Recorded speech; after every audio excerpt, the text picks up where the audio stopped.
ஓம் சக்தி. குருவடி சனம் திருவடி சனம். குரு வாழ்க, பங்காரம்மா வாழ்க. சக்திகள் அனைவருக்கும் அன்பான வணக்கங்கள். குழந்தைங்களாம் எப்படி இருக்கீங்க? நல்லா இருக்கீங்களா? குழந்தைங்களுக்கெல்லாம் லீவ் விட்டுட்டாங்களா? எக்ஸாம்லாம் நல்லபடியா எழுதுனீங்களா? பரீட்சையெல்லாம் யாருக்கும் இன்னும் ரிசல்ட் வந்திருக்காது. எல்லாரும் அம்மாவை பிரார்த்தனை பண்ணிக்கோங்க. எல்லாருக்கும் நல்ல ரிசல்ட் வரணும்னு வேண்டிக்குங்க. எல்லாரும் நல்லா இருக்கணும்னு வேண்டிக்கோங்க. இந்த உலகம் நல்லா இருக்கணும்னு வேண்டிக்குங்க.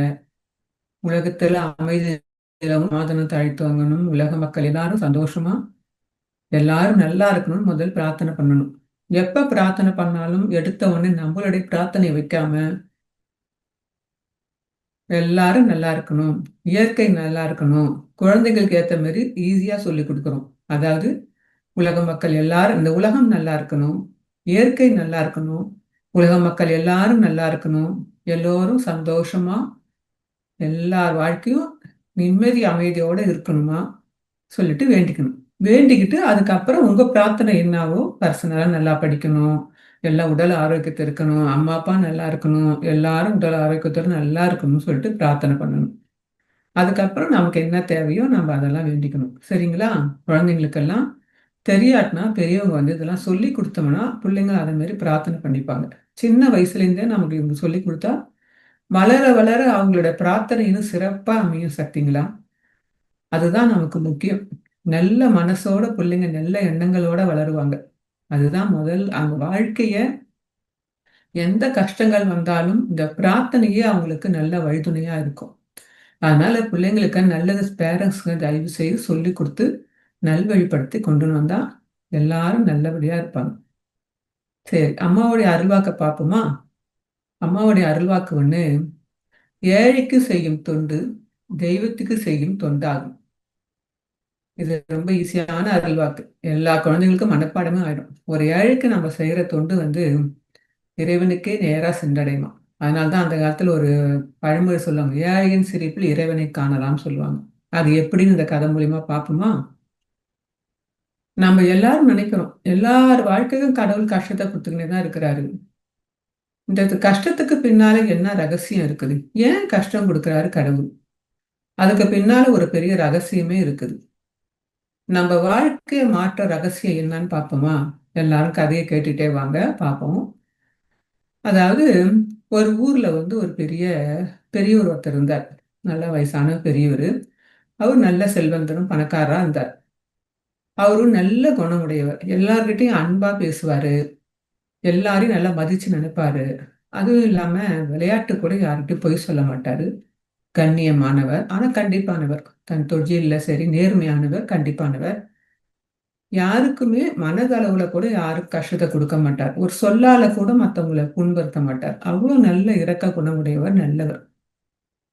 அவருக்கு வந்து ரொம்ப நாளைக்கு முன்னாடி அவருக்கு மனைவி வந்து இறந்துட்டாங்க. அவருக்கு மனைவி இல்ல. ஒரே ஒரு பையன் மட்டும்தான். அந்த பையனை நல்லா வளர்த்து ஆளாக்கி, அவனும் நல்ல பையனா, நல்ல குணமுடைய பையனா நல்லா வளர்ந்து ஆளாக்கி வளர்ந்துட்டான். நல்லா வேலைக்கு படிச்சு முடிச்சு நல்ல நிலைமையில இருக்கிறான் அவன். அவருக்கு உறுதுணையா அந்த பையன் இருந்தான். ஆனா நேரம் நேரம் யாரை விட்டது? கொஞ்ச நாள் அவன் நோய்வாய்ப்பட்டு வந்து அந்த பையனும் நோயில அடிபட்டு இறந்துட்டான். அவரால் அந்த நோயிலிருந்து அந்த பையனை மீட்க முடியல. அவனும் இறந்துட்டான். அவன் இறந்த உடனே அந்த பெரியவருக்கு ரொம்ப மன கஷ்டம் ஆயிடுச்சு. அவரு வாழ்க்கையே அந்த பையன்தான் சொல்லிட்டு வாழ்ந்து நின்றார். அவன் தன் மகன் மேல அவ்வளோ உறுதியா அவன் மேல நம்பிக்கை வச்சிருந்தார். அப்படியாப்பட்ட பையன் இறந்த உடனே அவரால் தாங்க முடியல. யார் எத்தனாலும் அவருக்கு ஆறுதல் செய்யவே முடியல. கடவுள்கிட்ட போய் ஒரு நாள் புலம்ப ஆரம்பிச்சிட்டாரு. நான் என்ன தப்பு பண்ணேன்? நான் யாருக்கும் எந்த தப்பும் பண்ணலையே. நான் எந்த கெடுதலும் செய்யலையே. என்னால முடிஞ்ச உதவிகள் நான் எல்லாருக்கும் செய்துட்டு தானே வந்தேன். அதே மாதிரி நான் யார்கிட்டயும் ஒரு சொல்லால கூட அவங்க மனம் புண்படு எதுவுமே நான் செய்ய மாட்டேனே. நான் சர்வகாலம் உன்னை கும்பிட்டுக்கிட்டே உன் நாமத்தை சொல்லிக்கிட்டே இருந்தேனே. 2 வேளையும் கோயிலுக்கு தவறாம போயிட்டு வந்தனே. நல்ல வழியில் நடந்தனே, நேர்மையா நடந்தனே. அப்புறம் நானு எந்த நேரம் உன் நாமத்தையே சொல்லிக்கிட்டு இருந்தனே. எனக்கு ஏன் இவ்வளவு சோதனை கொடுத்து என் மகனை நீ கூட்டுக்கிட்ட? அவனை கூட்டுன்னு போனதுக்கு என்னையும் கூட்டுன்னு போயிட்டு இருக்கலாம். இல்ல என்னையும் அவங்க கூடயே கூட்டுன்னு போயிருக்கலாம். என்னை மட்டும் ஏன் விட்டு வச்சிருக்கிற? நான் இனி யாருக்காக வாழணும் இந்த உலகத்துல? யாருக்காக நான் உழைக்கணும்? இந்த வயசான காலத்துல நான் தனியா இருந்து இவ்வளவு எதுக்கு கஷ்டப்படணும்? என்னையும் கூட்டிட்டு போன்னு சொல்லிட்டு ரொம்ப புலம்ப ஆரம்பிச்சிட்டாரு. எவ்வளவோ அந்த ஊர் ஜனங்க சொல்லியும் அவரால ஆறுதல் அடையவே முடியல. அவர் என்ன பண்ணாருன்னா, கொஞ்ச நாள் இப்படியே இருந்து ரொம்ப நாள் வீட்ட விட்டு ரொம்ப வெளிய வராம வீட்டுக்குள்ளேயே இருக்க ஆரம்பிச்சுட்டாரு. யாருகிட்டயும் பேசுறது கிடையாது. ரொம்ப மன உளைச்சல் அவளால தாங்கவே முடியல. அப்புறம் ரொம்ப கஷ்டப்பட்டுன்னு இருந்தாரு. சாப்பாடு 3 வேள சாப்பாடு 2 வேளையும் ஆக்கிட்டு கடைசியில 1 வேள சாப்பாடு சாப்பிட்டுக்கிட்டு அப்படியே இருந்துட்டாரு. இப்படியா ஒரு வாழ்க்கை கஷ்டத்திலேயே ரொம்ப மன கஷ்டத்துல கடவுள்கிட்ட கடவுள் சாமி கும்பிட்ட விட்டுட்டாரு. கோயிலுக்கு போறத விட்டுட்டாரு. 2 வேளையும் கோயிலுக்கு போனாரு. 1 வேளை கூட கோயிலுக்கு போறது கிடையாது. வீட்ட விட்டு வெளியிலே போறது கிடையாது. சாமி கும்பிடுறது கிடையாது. எதுவுமே செய்யறது கிடையாது. அப்படியே வீட்டுக்குள்ளேயே அமைதியா இருந்துன்னு இருக்கிறாரு. அப்போ அந்த ஊருக்கு வந்து ஒரு துறவி ஒருத்தர் வந்தார். அந்த துறவி அடிக்கடி அவங்க ஊருக்கு வருவாரு. அந்த ஊர் மக்களும் அவர போய் பார்த்துட்டு வருவாங்க. இவரும் இந்த பெரியவரும் அடிக்கடி அந்த துறவிய போய் ஊருக்கு வந்தாருன்னா பார்த்துட்டு ஆசீர்வாதம் வாங்கிட்டு வருவாரு. இந்த முறை அந்த துறவி வந்தப்ப ஊர் மக்கள்லாம் போய் பார்த்தாங்க. ஆனா இவரு வந்து பார்க்கலன்னு நினைச்சு அந்த துறவி கவனிச்சுட்டாரு. ஏன் அந்த பெரியவர் வருவாரு இந்த தூரம் ஏன் வரவே இல்லைன்னு நினைச்சிட்டு, உடனே அந்த துறவியே நினைச்சாராம். அந்த பெரியவர் வராருன்னா என்ன? நாம போய் அந்த பெரியவரை போய் பார்த்துட்டு வரலாம்னு சொல்லிட்டு, அந்த துறவி வந்து அந்த பெரியவர் வீட்டுக்கு வந்தார். பெரியவர் வீட்டுக்கு வந்த உடனே துருவிய பார்த்த உடனே அந்த பெரியவர் உடனே போய் அவர கூட்டிட்டு வந்து, அவர வந்து நல்லா உட்கார வச்சு, அவர் நல்லா உபசரணம் அவர் நல்லா கவனிச்சு, அவர்ட்ட பேசினிருந்தார். அவர்கிட்ட பேசும்போது அந்த பெரியவர் ரொம்ப எப்படி கடவுள்கிட்ட ரொம்ப புலம்புனாரோ, அதே மாரி அந்த பெரியவர்கிட்ட அந்த துறவிகிட்டயும் புலம்புறாரு. என் வாழ்க்கையில கடவுள் எனக்கு இவ்ளோ சோதனை மேல சோதனை குடுத்துருக்கிறாரு. எனக்கு மனைவி இறந்துட்டாங்க. அது பரவாயில்ல நானு அதுவும் தேர்த்திட்டேன்.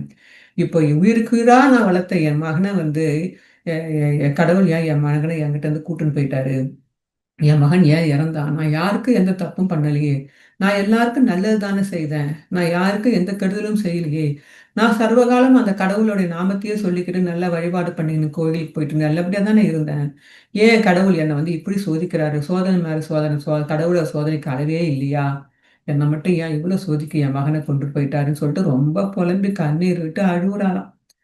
இவரு அழுவுறதெல்லாம் பொறுமையா புலம்பத்தெல்லாம் பொறுமையா கேட்ட இந்த துறவி, அவரு பேசி முடிச்ச உடனே சொன்னாராம், "நீங்க உங்க மகன அதாவது ரொம்ப எதிர்பார்ப்போட வளர்த்துட்டீங்க.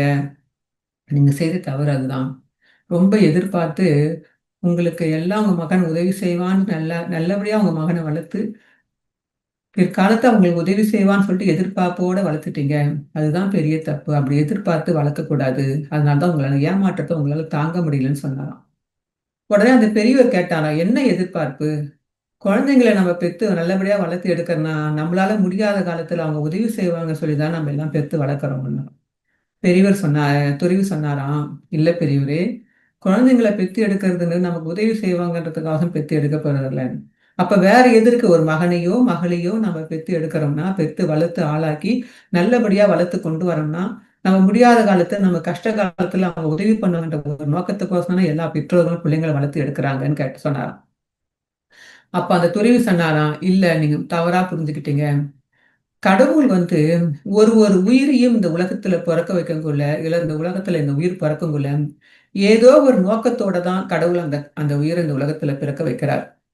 அதோடைய வந்த நோக்கம், அதோட குறிக்கோள், ஏதோ ஒரு குறிக்கோளுக்கு தான் ஒரு உயிர் பொறக்குது. அது வந்த நோக்கம், அந்த குறிக்கோள் முடிஞ்ச உடனே, கடவுள் அந்த உயிர வந்து எடுத்துட்டு போயிடுவாரு. அதே மாரி தான் உங்க மகன் இன்னைக்கு இந்த உலகத்துல வந்து பிறந்திருக்கிறான்னா, அவன ஏதோ ஒரு நோக்கத்துக்கோசம் கடவுள் அவன பிறக்க வச்சிருக்கிறாரு. உங்க மகனுடைய நோக்கம் முடிஞ்சு நிறைவடைஞ்சு போச்சு, முடிஞ்சிருச்சு. அதனால கடவுள் வந்து அவன நோக்கம் முடிஞ்ச பிறகு அவன வந்து கொண்டுட்டு போயிட்டாரு. அவன் இறந்துட்டான். இத புரிஞ்சுக்காம நீங்க ஏன் இவ்ளோ கவலைப்படுறீங்க? என்ன மட்டும் ஏன் கடவுள் வச்சுருக்காரு? என்னையும் கூட்டிட்டு போலாமேன்னு சொல்றீங்கல்ல. உங்கள மட்டும் ஏன் கடவுள் வச்சிருக்காருன்னா, நீங்க வந்த பிறவியின் நோக்கம் இன்னும் முடியாம இருக்குது. உங்கள வந்து கடவுள் ஏதோ ஒரு நோக்கத்துக்கோடு இந்த உலகத்துல பிறக்க வச்சிருக்கிறாரு. அப்போ உங்கள நோக்கம் இன்னும் முடிவடையல. அப்ப நோக்கம் முடிவடையாம கடவுள் எப்படி உங்கள கூட்டு போவாரு? நீங்க இப்படி நெனச்சு பாருங்களா? உங்களால 4 பேருக்கு இன்னும் நல்லது செய்ய வேண்டியிருக்கும். 4 பேருக்கு உங்களால நன்மை கிடைக்க வேண்டியிருக்கும். நீங்க இன்னும் நல்லது பண்ண வேண்டியிருக்கும். இன்னும் நல்ல செயல்கள செய்ய வேண்டியிருக்கும். அப்படின்னு நினைச்சு பாருங்களா? நடப்பதெல்லாம் நன்மைக்கே என்று நினைச்சு ஒரு மனப்பக்கத்தோடு நீங்க வாழ்ந்தீங்கன்னா, இந்த வாழ்க்கை உங்களுக்கு சிறப்பாக அமையும். கடவுள் எல்லா உயிர்களையும் ஏதோ ஒரு நோக்கத்தோட தான் பொறக்க வைக்கிறார். அது நோக்கம் முடியிற வரைக்கும் கடவுள் வந்து வெயிட் பண்ணி காத்து நிற்பார். நோக்கம் முடிஞ்ச உடனே கடவுள் எந்த உயிரியா இருந்தாலும் கொண்டு போயிடுவாரு. நோக்கம் முடியாம, குறிக்கோள் முடியாம எந்த ஆத்மா அங்க இருந்தாலும், அது நோக்கம் முடிகிற வரைக்கும் கடவுள் இங்க வச்சிருப்பாரு. இத மட்டும் புரிஞ்சுக்கிங்கன்னா உங்க வாழ்க்கை நல்லபடியா இருக்கும். அதே மாரி தான் உங்க மகனுடைய வாழ்க்கை வந்த நோக்கம் முடிஞ்சு போச்சு. அந்த ஆன்மா அவர் கொண்டு போயிட்டாரு. அவ்வளோதான் சொன்னாராம். இத கேட்ட உடனே அப்பதான் அந்த பெரியவருக்கு கொஞ்சம் உண்மை புரிஞ்சுது. ஓ! என் மகன் எந்த நோக்கத்த கூட வந்தானோ அந்த நோக்கம் நிறைவேறிடுச்சு. அதனால அவன கொண்டு போயிட்டாருன்னு சொல்லிட்டு, அப்புறம் அந்த துறை உங்க வாழ்க்கை வந்து நீங்க மாத்தி க இதே முடிஞ்சு நம்மள விட்டு பிரிஞ்சு போனவங்கள நெனச்சு நெனச்சு நீங்க மன கஷ்டப்பட்டுன்னு இல்லாம, உங்களால 4 பேருக்கு முடிஞ்சத உதவி செய்யுங்க. ஏழை எளிய மக்களுக்கு உதவி செய்யுங்க. பழையபடி நீங்க கோயிலுக்கு போங்க. ஆன்மீக சொற்பொழிவுகள், ஆன்மீக புத்தகங்கள்லாம் படிங்க. இதெல்லாம் உங்க மனச நல்லா மாத்தி அமைச்சு குடுக்கும். புத்தகங்கள் படிங்க, சொற்பொழிவு கேளுங்க, ஆன்மீக சிந்தனைகள வளர்த்துக்கங்க. 4 பேருக்கு உங்களால முடிஞ்ச உதவிகள் செய்துக்கிட்டே வாங்க. உங்க மனப்பக்குவம் எப்படி வருதுன்னு நீங்களே பாருங்க. உங்க வாழ்க்கை சிறப்பாக அமையும்னு சொல்லிட்டு துறவி போயிட்டாருங்களாம். அந்த துறவி போன பிறகு இந்த பெரியவர் நினைச்சு பார்த்துட்டு, மறுநாள்ல இருந்து தன் வாழ்க்கை முறைய மாத்தி பழையபடி அதே நிலைமைக்கு வாழ ஆரம்பிச்சார். அதாவது நல்லது செய்யறதுக்கு, 4 பேரோட அன்பா பேசுறது, 4 கஷ்டம்ன்னு வரவங்களுக்கு உதவி செய்யறது, ஆன்மீக சொற்பொழிவு கேட்கறது, ஆன்மீக ஸ்பீச் கேட்கறது, புத்தகங்கள் படிக்கிறது, கோயிலுக்கு போறது, நாம ஜெபம் செய்யறது, இப்படியே தன் வாழ்க்கைய வந்து ஆன்மீகத்துல கொண்டு போயிட்டார். கொண்டு போனாரு கொஞ்ச நாள்ல அவர் தன் மகன் இறந்தத கூட கொஞ்சம் கொஞ்சமா மறக்க ஆரம்பிச்சுட்டு, அந்த கவலையிலிருந்து அவர் மறந்து மீண்டு வந்துட்டார். இப்படியே அவர் வாழ்க்கை கொஞ்சம் மாறி வந்துன்னு இருக்கல, ஒரு நாள் ஒரு ஒரு ஆன்மீக புத்தகங்கள படிச்சுன்னு இருக்கல, அப்படியே கண்ண அசந்து தூங்கிட்டார். தூங்குனோனே அவர் கனவுல கடவுள் வராராம். கடவுள் வந்தவுடனே ஒண்ணு சொல்லு, "நாளைக்கு நான் உன் வீட்டுக்கு வரேன் மகனே, உன் வீட்டுக்கு வரேன் மகனே, ஏற்பாடு செய்துக்கோன்னு" சொல்லிட்டு கடவுள் வந்து மறைஞ்சிட்டார். கனவு திடுக்கிட்டு ஏஞ்ச உடனே, என்ன கடவுள் என் கனவுல வந்தாரா? நான் கனவா? நனவான்னு சொல்லிட்டு பார்க்குறேன். ஆமா, ஆன்மீக புத்தகங்கள் படிச்சுட்டு இருந்த நானு, கொஞ்சம் அசந்து தூங்கிட்டு இருக்கிறேன். அப்ப கடவுள் வரேன்னு சொல்லியிருக்காரு. இது கனவா இருக்காது. கடவுளை பார்த்தோமே கனவுல. கடவுள் வராருன்னா, கண்டிப்பா கடவுள் வருவாரு தான். அப்ப நாளைக்கு கடவுள் என் வீட்டுக்கு வரப்போறார். அப்ப நம்பினார். இது நான் உண்மையா நம்புறேன். கடவுள் நாளைக்கு நம்ம வீட்டுக்கு வருவாரு. ஐயோ! நாளைக்கு கடவுள் என் வீட்டுக்கு வரப்போறாரே! அப்ப நாளைக்கு வேண்டிய ஏற்பாடெல்லாம் நான் செய்தாகணுமேன்னு சொல்லிட்டு, உடனே ரொம்ப சந்தோஷத்துல வீடெல்லாம் சுத்தப்படுத்தி, ஒழுங்குபடுத்தி அழகா வச்சுட்டாரு. வீடெல்லாம் ஒழுங்குபடுத்தி வச்சுட்டு, நாளைக்கு கடவுள் வந்தாருன்னா அவருக்கு சாப்பாடு குடுக்கணும். கடவுளுக்கு வந்து நல்ல ஒரு இருக்கை அமைச்சு குடுக்கணும். ஒரு போர்வ வாங்கி வைக்கணும். கடைக்கு போய் சாப்பாட்டுக்கு வேண்டியத கடவுளுக்கு அமுது படைக்கிறதுக்கு சாப்பாடுக்கு வேண்டியது எல்லாம் செஞ்சு வச்சுட்டு, அதுக்கு வேண்டியதெல்லாம் வாங்கறதுக்கு சாமான வாங்கிட்டு, ஒரு நல்ல ஒரு போரையும் வாங்கிட்டு வந்து கடையிலேருந்து வாங்கி வச்சாரு. அப்ப உடனே என்ன ஆச்சு, எல்லாம் வாங்கி ரெடியா வச்சுட்டாரு.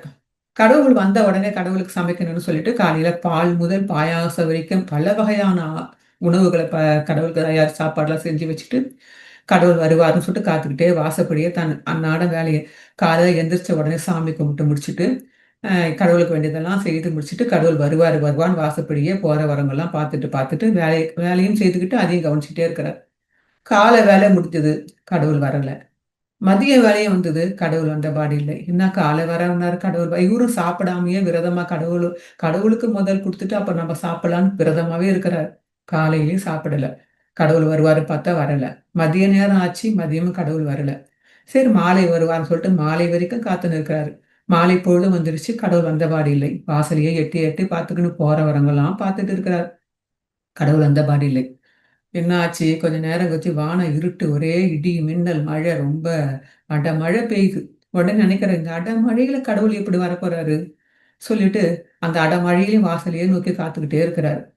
இந்த மழை மேல இந்த கடவுள் வருவாரா? வரமாட்டாரான்னு ஒரு சந்தேகம் வந்து போச்சு அவருக்கு.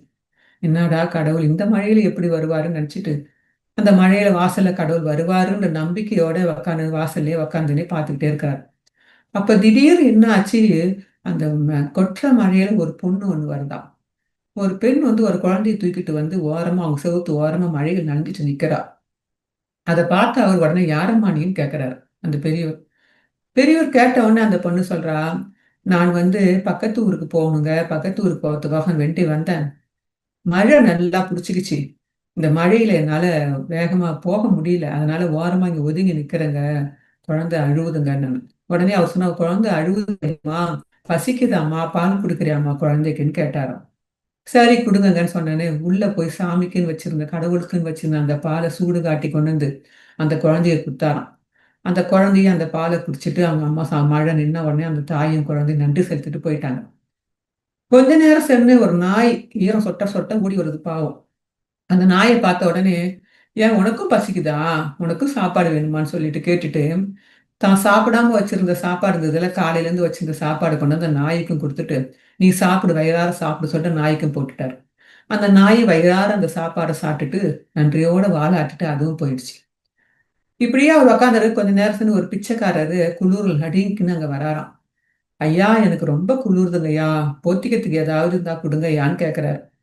உடனே இவரு என்ன பண்றாரு, அந்த பெரியவரு கடவுளுக்குன்னு வாங்கி வச்சிருந்த அந்த போர்வ இருக்குதுல்ல, அத கொண்டு வந்து அந்த பிச்சைக்காரருக்கு கொண்டு வந்து குடுக்குறாரு. அந்த பிச்சைக்காரரும் அந்த போர்வைய வாங்கி போத்திக்கிட்டு, "ரொம்ப நன்றியா எனக்குன்னு" சொல்லிட்டு அவர் குடுத்த சாப்பாடையும் சாப்பிட்டுட்டு, அந்த போர்வையும் போத்திக்கிட்டு நன்றி சொல்லிட்டு போயிட்டாராம். இது 3யும் பார்த்துட்டு இருந்த அவருக்கு அடுத்தது நள்ளிரவு நேரம் வந்து போச்சு. இனி மேற்கொண்டு கடவுள் வருவாரா? வரமாட்டாரே. ஏன் கடவுள் வரேன்னு சொன்னாரே! வரவே இல்லையே! ஏன் அப்படி சொன்னாரு? ஏன் என்ன இம்மா நாள் ஒரு நாள் ஃபுல்லா என்ன கடவுள் காக்க வச்சுட்டாரு. கடவுள் வரவே இல்லையேன்னு சொல்லிட்டு ரொம்ப அழுகை வந்து போச்சு. ரொம்ப அழுக தாங்காம என்ன செஞ்சுட்டாரு உடனே, பூஜை போயிட்டு தெருவுல இருந்த ஒரு பூஜை போய் கடவுள பார்த்து ரொம்ப அழுவுறாராம். "கடவுளே நீங்க வரேன்னு சொன்னீங்களே! நீங்க வரேன்னு சொன்ன காலையிலேருந்து நான் உங்களுக்கோசரம் காத்து காத்து இருந்தேனே! வரவே இல்லையே! நான் என்ன தப்பு பண்ணேன்? நான் ஏதாவது தப்பு செஞ்சா என்ன மன்னிச்சுருங்க. நான் எந்த தப்பும் செய்த மாரி தெரியலையே! ஏன் நீங்க வரல? ஏன் நீங்க வரலன்னு?" சொல்லிட்டு ரொம்ப அழுவுறாராம். இவரு அழுதத பார்த்து கொஞ்ச நேரம் அந்த சாமி ரூம்ல ஒரு பயங்கர ஒலியா கடவுளே தோன்றுனாராம். கடவுள் சொன்னாராம், "நான் வரலன்னு யார் சொன்னா? நான் தான் வந்தனே! நான் 3 தடவை வந்து உனக்கு காட்சி குடுத்தனேன்னு" சொன்னாராம். அப்ப இந்த பெரியவர் கேட்டாராம், "3 தடவ வந்தீங்களா? 3 தடவ காட்சி குடுத்தீங்களா? நான் உங்கள பார்க்கவே இல்லையே நானுன்னு. நீ என்ன நல்லா உத்து பாரு" சொன்னாராம் கடவுள். உடனே அந்த பெரியவர் கடவுள நல்லா உத்து பார்க்கக்குள்ள, கடவுளுடைய கண்கள்ல நல்லா தெரிஞ்சுதாம். அதாவது அந்த முதல் வந்த அந்த ஒரு ஒரு பெண் வந்தால ஒரு குழந்தைய தூக்கிட்டு, பசியோட அழுகுற குழந்தைக்கு இவரு பால் குடுத்தாரு. அந்த பெண்ணு வந்து சிரிச்சுக்கிட்டே போனாளாம். 2வது அந்த நாய் வந்து வால ஆட்டிக்கிட்டு சாப்பாடு போட்டாரு. அந்த நாய் வந்து வால ஆட்டிட்டு ஓடுச்சுங்களாம். 3வது வந்து அந்த போர்வைய குடுத்த பிச்சைக்காரன் வந்தாராம். அந்த பிச்சைக்காரன் வந்து போர்வைய போத்துட்டு நன்றியோட தலை சந்தோஷமா செஞ்சுட்டு போனத பார்த்தாராம். அப்பதான் இந்த பெரியவருக்கு புரிஞ்சுதாம். ஓ! இந்த 3 ரூபத்துல வந்தது கடவுள் தான் இந்த 3 ரூபத்துல வந்து நம்ம செய்ததெல்லாம் வாங்கிட்டு போயிருக்காரு பிறகு நெனச்சாராம். அப்ப கடவுள் சொன்னாராம், "உங்களுடைய அந்த உதவியால நான் ரொம்ப மகிழ்ச்சி அடைந்தேன். ஏழைகளுக்கு செய்கிற உதவிதான் கடவுளுக்கு செய்ற தொண்டுன்னு" சொன்னாராம் கடவுள். அதுதான் இன்னைக்கு நம்ம அம்மா அருள்வாக்கு சொல்லியிருக்காங்க. "ஏழைக்கு செய்யும் தொண்டு தான் கடவுளுக்கு செய்ற தொண்டு" சொல்லிட்டு, அப்ப கடவுளும், "இங்க உங்களுடைய பணிய இதே மாரி உங்களால முடிஞ்ச ஏழை எளிய மக்களுக்கு சிறப்பா உங்களால முடிஞ்ச பணிய நீங்க செய்துட்டே போங்க. உங்க வாழ்க்கை சிறப்பாக அமையும். இந்த பணிய மேலும் தொடருங்கன்னு" சொல்லிட்டு கடவுள் ஆசீர்வாதம் பண்ணிட்டு போயிட்டாராம். அதுலேருந்து அந்த பெரியவர் தன் வாழ்க்கைய இதே மாரி நல்லபடியா அமைச்சு வாழ்ந்துட்டு போயிட்டே இருக்கிறார். நாம நெனைக்கிறோம், இது வந்து சாதாரண ஏதோ ஒரு கதை தான் நெனைக்காதீங்க. இது எல்லார் வாழ்க்கையிலும் நடக்கிற உண்மதான். யாருக்காக யாரும் பிறக்கவும் இல்ல, யாருக்காக யாரும் இறக்கவும் முடியாது. நம்மை விட்டு சென்றவர்களைப் பற்றி கவலைப்படாம, 4 பேருக்கு நன்மைகள் செய்து, அதுவும் ஏழை எளிய மக்களுக்கு சரியான நேரத்துல சரியான உதவிகள் செய்து, நடப்பதெல்லாம் நன்மைக்கே என்ற மனப்பக்குவத்தோடு நம்ம வாழ்ந்து வந்தாலே, நம்ம வாழ்க்கை சிறப்பாக அமையும். எல்லாமே நன்மைக்குன்னு சொல்லி நம்ம நினைச்சுன்னு வாழ்ந்துட்டு போனா நம்ம வாழ்க்கை சிறப்பா அமையும். உதவி என்றா அள்ளி அள்ளி குடுக்கறதில்ல. உதவினா நீங்க நினைக்கலாம் இருக்கிறதெல்லாம் அள்ளி அள்ளி குடுக்கறது. அப்படி இல்ல. நம்ம மனப்பூர்வமா மனசால குடுக்கறது தான் உதவி. அப்படி இல்லாத ஏழை எளிய மக்களுக்கு செய்யற உதவி தான் கடவுளுக்கு ரொம்ப பிடிக்கும். அப்படி நம்ம செய்யற உதவியால நம்ம கடவுளையே சென்றடைய முடியும். நம்ம வாழ்க்கையினுடைய அர்த்தமும் அதுதான். இந்த பிறப்பு எடுத்ததுடைய அர்த்தம், இந்த வாழ்க்கையை மாற்ற ரகசியமும் இதுதான். நம்மளோட பிறப்புக்கு ஒரு அர்த்தம் இருக்கணும். நம்ம ஏன் பிறந்தோம்? ஏதோ ஒரு நோக்கத்தோட பிறந்தோம்னு சொன்னாங்கல்ல. எந்த நோக்கத்தோட பிறந்தோம்? நம்மள்கிட்ட என்ன எதால வேணாலும் உதவி செய்யலாம். அம்மா சொல்ற மாரி பணம், காசு மட்டும் இல்ல. சொல்லாலும், செயலாலயும், அன்பாலயும் கூட 4 பேருக்கு நம்மளால தர்மம் செய்ய முடியும்னு அம்மா சொல்றாங்க. அதனால நம்ம பிறவியின் நோக்கம் அதுவா தான் இருக்கும். நம்மள நெறைய பேர் என்ன பண்றோம் தெரியுங்களா? வேண்டுதலுக்கு ஒரு மந்திரம் படிக்கிறோம். "ஊருக்கும் பேருக்கும் யாருக்கும் இல்லை நான் உனக்காக வந்தவள் நான்" சொல்லிட்டு படிக்கிறோமே தவிர, அத நம்ம யாரும் வாழ்க்கையில வந்து செயல்படுத்துற மறந்து போயிர்றோம். நம்ம யாருக்காக பிறந்தோம்? கடவுள் வந்து ஒரு ஒரு உயிரும் பிறக்க வைக்கிறாருன்னா, அந்த உயிர் யாருக்காக பிறந்ததுன்னா, அதோடைய ஆன்மாவ கரையேத்த தான் பிறக்கிறோம். நம்ம ஆன்மாவ நாம கரையேந்து நல்ல நிலைமையில பக்குவப்படுத்தி, நல்ல நிலைமையில போய் நம்ம கடவுள சேரணும். அதுக்காக தான் நம்ம பிறவி எடுத்து வந்திருக்கிறோம். மத்தபடி எல்லா உறவுகள், உற்றார், சொந்தம், பந்தம், நண்பர்கள் எல்லாமே நம்ம கர்ம வினைகள் படின்னு நமக்கு எல்லாம் அமையுது. இந்த பிறவி மனித பிறவி பெரிய கிடைக்காத பிறவி. இந்த பிறவி நல்லபடியா பயன்படுத்தணும். அப்படிதான் இந்த கதையில வந்த பிறகுதான் ஒரு அன்பர் வந்து அவர் வந்து முதல்ல கேரளால இருந்தாரு. நெறைய ரியல் எஸ்டேட்ஸ்லாம் பண்ணாரு. நெறைய எல்லாரும் ஏமாத்திட்டாங்க. அப்புறம் அவர் அம்மா மேல ஈடுபாடு, பக்தி ரொம்ப இருந்ததுனால, படிப்படியா வாழ்க்கையில வந்து கோயம்புத்தூர் வந்து பெட்ரோல் பங்க் வச்சு வாழ்க்கையில முன்னேறிட்டார்.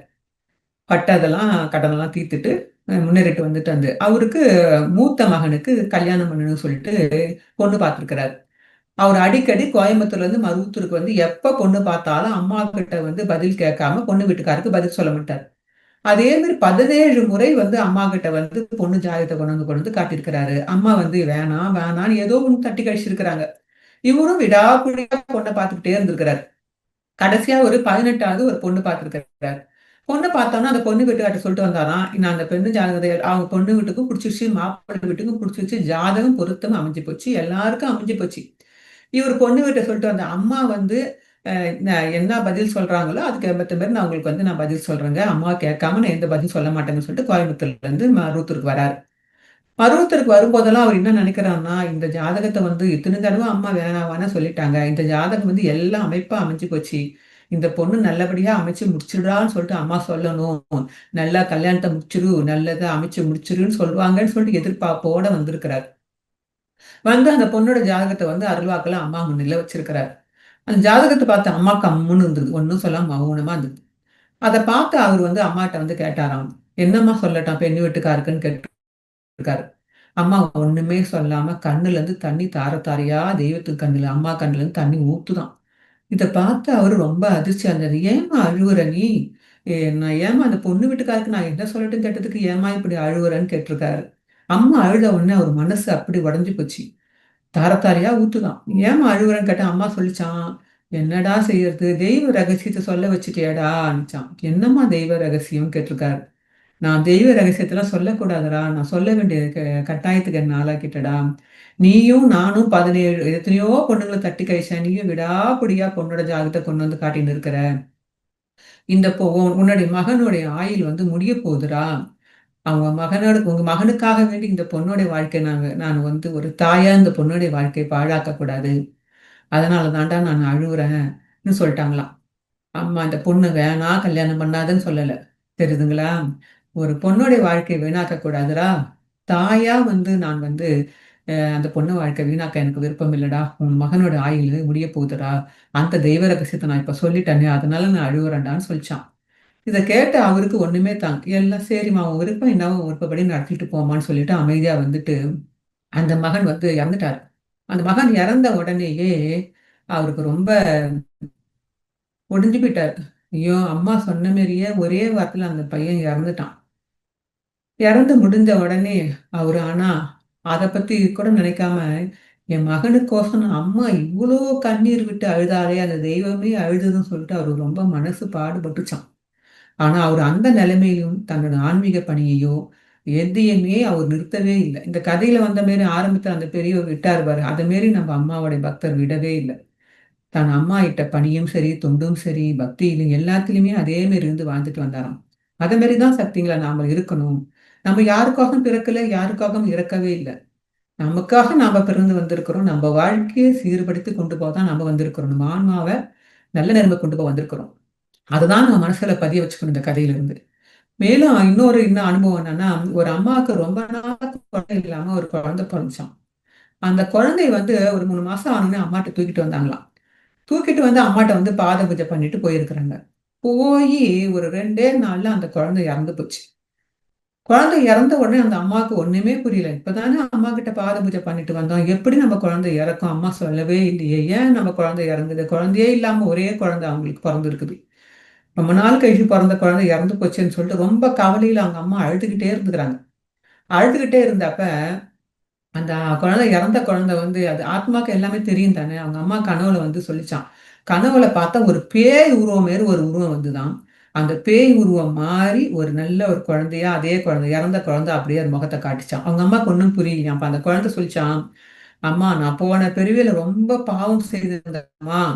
பாவம் செய்திருந்த நானு இன்னைக்கு வந்து உன் வயித்துல நான் குழந்தையா வந்து பிறந்திருக்கிறேன். ஒரு செவ்வாடு சக்தியோட வயித்துல குழந்தையா பிறந்திருக்கிறது எவ்வளோ பெரிய புண்ணியம் தெரியுமா? எனக்கு கடவுள் வந்து உன் வயித்துல பிறக்க வச்சாரு. உன் வயித்துல நான் பிறந்ததுனால தான் இன்னைக்கு பங்காரம்மா அடிகளார் அம்மா வந்து பார்க்கறதுக்கு என்ன பாத பூஜை பண்ண கூட்டின்னு போனீங்க. பங்காரம்மாவை பார்க்க என்ன கூட்டின்னு போனீங்க. குழந்தையா இருக்கக்குள்ளேயே அவருடைய பார்வை என் மேல பட்டதுனால நான் வந்து மோசமான பிரிவு எடுக்க போயிருப்பேன். அந்த பிறவிலாம் போகாம இன்னைக்கு என்ன ஒரு நல்ல ஒரு குடும்பத்துல ஒரு மகத்தான ஒரு பிறவி எடுக்க போறேமா நானு. ஒரு பிராமணர் குடும்பத்துல போய் நான் பிறவி எடுக்க போறேமா. அதுவும் நல்ல குடும்பத்துல நல்ல புள்ளையா பிறக்க போறேமா. அதுக்கு காரணமே உங்க வயித்துல பிறந்ததுனால நீங்க என்ன அடிகளார் அம்மா கிட்ட பங்கார அம்மா கிட்ட என்ன கூட்டின்னு போனதுனால தான் எனக்கு இப்போ ஒரு நல்ல பிரிவு வந்துக்குதுமான்னு சொல்லிட்டு அந்த குழந்தை வந்து அவங்க அம்மா கனவுல சொல்லிச்சு போச்சுங்களாம். அவங்க அம்மா என்ன பண்ணாங்க, 3 மாத குழந்தை இறந்து போச்சேன்னு கவலைப்பட்டாங்க. குழந்தை நம்மளை விட்டு போயிடுச்சுன்னு பண்ண கவலைப்பட்டாங்க. ஆனா அந்த குழந்தை வந்து இந்த பிறவியிலிருந்து அடுத்து ஒரு மேன்மையான பிறவி எடுக்க போயிருக்குது. அடுத்து அதோடைய ஆன்மாவை அம்மா வந்து முன்னேற்றத்தில் கொண்டு போக போறாங்க. அதனால அந்த அந்த பிறவி அந்த குழந்தை வேற ஒரு பிறையை நோக்கி பயணம் போயிடுச்சு. அது சொன்ன பிறகுதான் அவங்க அம்மாவுக்கு ஆறுதல் அடைஞ்சாங்களாம். இதெல்லாம் நினைச்சு நம்ம வந்து எவ்வளவு பேரு நம்ம அம்மாவோட ஆன்மீகத்துல இருந்து டக்குன்னு விலகி போயிடுறாங்க. அதெல்லாம் கூடாது. தெரியுதுங்களா? கடவுள் வந்து எல்லா குழந்தைக்கும் எல்லா ஆன்மாவும் பிறக்கறதுக்கு உருவாகத்துக்கு முன்னாடியே அது இத்தனை நாள் தான் வயித்துல இருக்கணும். அது பிறந்து இத்தனை நாள் தான் இருக்கணும். அது இப்படிதான் வாழணும் எல்லாமே ரெக்கார்ட் பண்ணி தான் அனுப்புறாங்க. அப்ப இடையில இத மாரி சம்பவங்கள் நடந்துதான் நாம வந்து இததான் மனசுல வாங்கிக்கணும். இது கடவுளோட விருப்பப்படி நடக்குது. எல்லாம் நன்மைக்கே நினைச்சுக்கு நாம அதை நினைச்சு நம்ம மனசால கடவுளை பிரார்த்தனை பண்ணிக்கிட்டு போனாலே நம்ம வாழ்க்கை நிச்சயமா மாறும் சக்திகளா. நம்ம வாழ்க்கையும் மாறும்.